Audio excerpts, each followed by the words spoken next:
Have you ever stopped and asked yourself, am I truly happy? Not the kind of happiness that comes from a new phone or a weekend getaway, but the deep, lasting peace that stays with you even in life's toughest moments. Welcome to a journey unlike any other, a conversation between two worlds, the spiritual wisdom of His Holiness the 14th Dalai Lama and the scientific mind of renowned psychiatrist Dr. Howard C. Cutler. In this profound and heart-opening book, The Art of Happiness, we explore one timeless truth. Happiness is not something that just happens to us. It's something we create. Through powerful stories, deep reflections, and real-life conversations, this book unlocks the true source of inner joy, how to face pain and suffering with strength, simple yet powerful practices for emotional well-being, and most importantly, how compassion and kindness shape a happier life. This isn't just a summary. It's a gentle mirror to your soul, inviting you to slow down, reflect, and rediscover what it truly means to live a happy life. So, sit back, take a deep breath, and let's begin the journey toward the art of happiness. What is my purpose? Have you ever thought, what is the purpose of my life? Meaning, for what reason have I come into this world? So let us tell you what His Holiness the Dalai Lama thinks about this. What should be the real purpose of our life? And what have we come into this world to do? He has shared some of his thoughts about this through his book. In our daily life, whatever we experience, what kind of effect does that have on our life? What is our universal purpose? A purpose that has nothing to do with your religion, social status, or wealth. Rather, it is directly connected only to your happiness. The Dalai Lama says that we will only be able to attain true and genuine happiness when we apply the below factors and practices in our life. These factors are transforming your mind, establishing genuine connections, importance of compassion, dealing with suffering, embracing change, shift in perspective, knowing the steps on achieving happiness, overcoming anxiety and establishing self-esteem, transforming your mind. In this entire book, emphasis is given to the idea that if you want real happiness in life, then your state of mind must be right. However, this change doesn't come overnight. Bringing change into life takes time. Only through training and practice can you change your state of mind, which will lead you to your happiness. And to train your mind, we need to understand its negative and positive mental states. A person who lives with anger, jealousy, and hatred only receives pain and suffering in return. Because these are harmful states of our mind, they are considered negative, and as much as possible try to reduce them.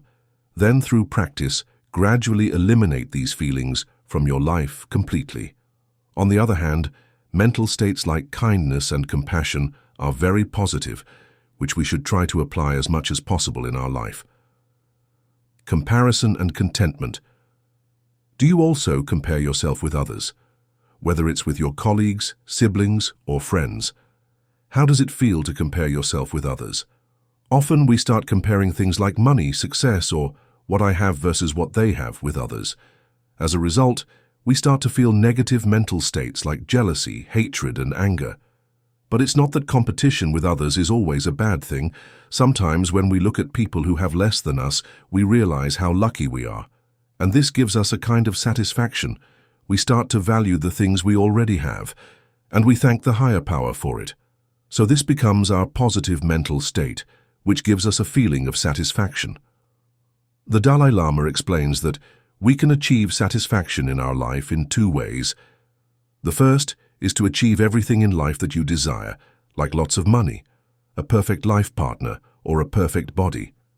However, this thinking is quite unstable and negative, because there might come a time when you don't get what you want, and then you might feel disappointment and frustration. The second way is more reliable and simple. Don't run behind what you don't have, but instead stay happy with what you already have. Establish genuine connections. Building genuine connections with others is very important for your happiness, because without it, your life is incomplete. Without it, you will become lonely and will never be truly happy. As the Dalai Lama says, to build connections with others, we must bring a more positive angle within ourselves to see others better. We need to improve our perspective, but this is only possible when we truly understand the meaning of compassion and kindness. When your heart has respect and love for others, your attitude towards them will naturally change. Love and kindness are the feelings that help remove fear and doubt from our hearts and help us adjust with people. The bigger heart you show while talking to people, the closer you'll be able to get to them. Do you believe in love? Have you ever been in love? What exactly is love? Connecting with others is easy. However, for that, you need to have feelings of love and respect in your heart for them. Only then that connection will be real. And a relationship is only real when it is free from any hidden motive. Those who connect with others for their own benefit or out of selfish reasons, those relationships don't last long. But to build a true and loving relationship, you need to understand the real nature of the other person, what they're like from the inside, what their thinking is. Only after knowing all this can you relate to them at their level, not just based on first impressions or fantasies, as often shown in movies or books. A true and long-term relationship needs both time and consistency. As Mark Twain says, "What perfect love is, no man or woman can truly tell unless they've been tied in the bond of marriage for a long time." Importance of compassion. We've already talked about compassion earlier in this book. It is one of the key factors in achieving happiness in our life, and it plays a major role in forming real relationships. But do you really know what compassion is? To put it simply, compassion means feeling the pain of others and trying to ease their suffering. Let's say you hire a taxi, but the driver charges you extra. How would you react? Now, if you have sympathy for the driver, you'll try to put yourself in his shoes. You'll compare yourself with him. What's common between you, what's different, and what compels him to ask for more money. Though we're not saying you should support something wrong, but when we look at a situation from another person's perspective, we can control a lot of the anger and hatred we might feel toward them. This is one way to reduce negative mental states, and it's a key factor in transforming our mind. Compassion has no attachments. When someone very close to us or a dear friend does something wrong to us, what happens? We end up fighting, there's disagreement, and our perspective about that person changes. The love and trust we had for them turns into hatred. When you feel someone is special or consider them very close to your heart, this is called attachment. But the Dalai Lama believes that relationships based on attachment are not stable or permanent. True compassion, the feeling of love and kindness towards others, is not limited to just one relationship. It's a feeling where you wish happiness for everyone, and no one should go through pain or suffering, because being happy is everyone's right. Whether someone is your friend or your enemy, your heart should have blessings for all. The Dalai Lama explains this with an example of a fish. Imagine seeing a fish caught on a hook. Now try putting yourself in that fish's place, and imagine how you would feel if you were trapped like that. Would you be able to bear that pain? Now, even though the fish isn't your friend, you still feel its pain. You wish that no one should suffer like that fish. This compassion is pure, because it has no selfishness, greed, or attachment. The fish means nothing to you, yet you feel its pain. If you can think this way for every human and animal, this is called genuine compassion. And this is the mental state you need to develop within yourself through regular practice. Dealing with suffering. You are not alone. Pain and suffering are a natural part of life, but we often ignore this fact and don't want to accept it. The biggest problems in our lives are the ones that are not in our control and which we have to face no matter what, like old age, illness, and death. Ignoring these problems is just a temporary solution because they won't stop just because we ignore them. The Dalai Lama says it's better to learn to face these problems rather than avoiding them. Whatever problem you are facing, think about it, reflect on it, and accept the truth that these problems cannot be avoided. So it's better to be prepared for them. Death, illness, and aging are all important parts of life, and when they come, you'll have to face them. But if you're mentally prepared, your fear will automatically reduce. You must get used to bearing pain and hardship, but if you keep ignoring these facts, then when the time comes, the pain will feel even greater. And that's often what leads us into depression. People who avoid the fact start blaming others for their suffering. But those who understand that suffering is a natural part of life can face every difficult situation. Everyone's life is different, so their pain and problems are also different. It's possible that your friend is going through something you've never experienced. But even then, there's no one in the world who hasn't faced suffering in some way. So believe that everyone experiences pain, and you are not alone in going through this. Don't take it personally. Many times, knowingly or unknowingly, we ourselves become the reason for our own suffering. The problem itself doesn't hurt us as much as our reaction to it does. Yes, it's true that pain and troubles are a natural part of life and can't be avoided, but often our approach or the way we look at a problem makes it even bigger. As the Dalai Lama explains, we often take small things too seriously and knowingly turn them into something big. For example, suppose you are going for a job interview, a school activity, or some important meeting. You've prepared well, you're dressed nicely, you're mentally ready, but just as you're about to go in, it starts raining heavily and you get soaked from head to toe. In such a situation, most people react like this: "Why does this always happen to me? My luck is always bad. Of all days, why today, the most important day?" And then, out of anger and frustration, your mood is completely ruined, to the point that you forget all about your important meeting or presentation, because in that moment, your full attention is on the problem, not the solution. But if you had just accepted that rain can happen anytime, maybe you wouldn't have gotten so angry. You would have taken it more lightly.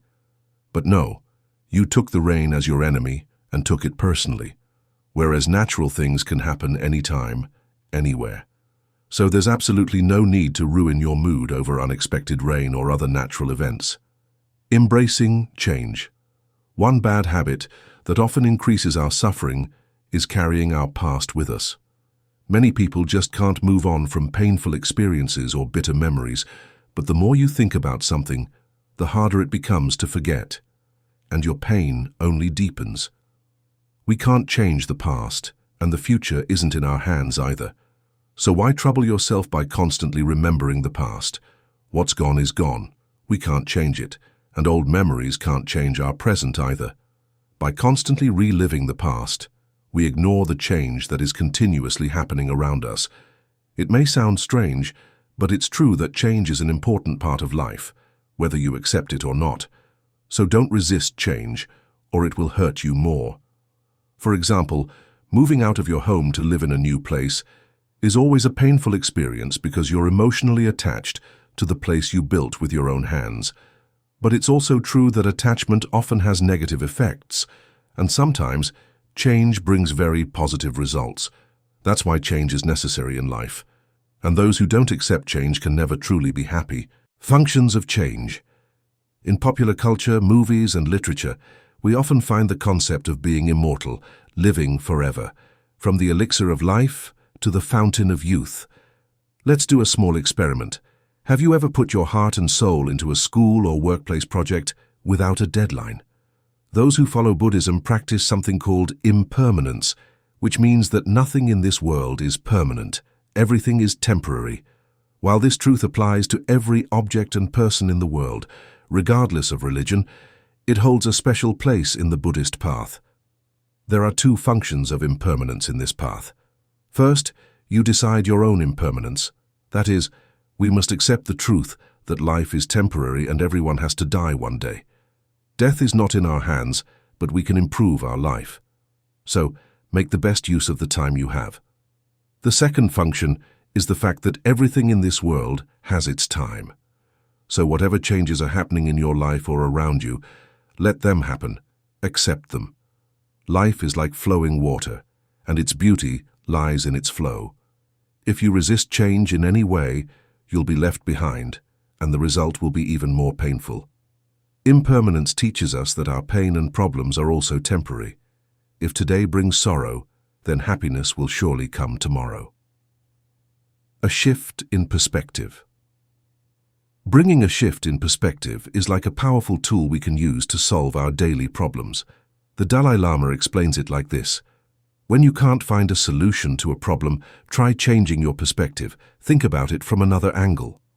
This method is very helpful, but to bring this ability inside us, we need training, time, and practice. Nothing is 100% bad.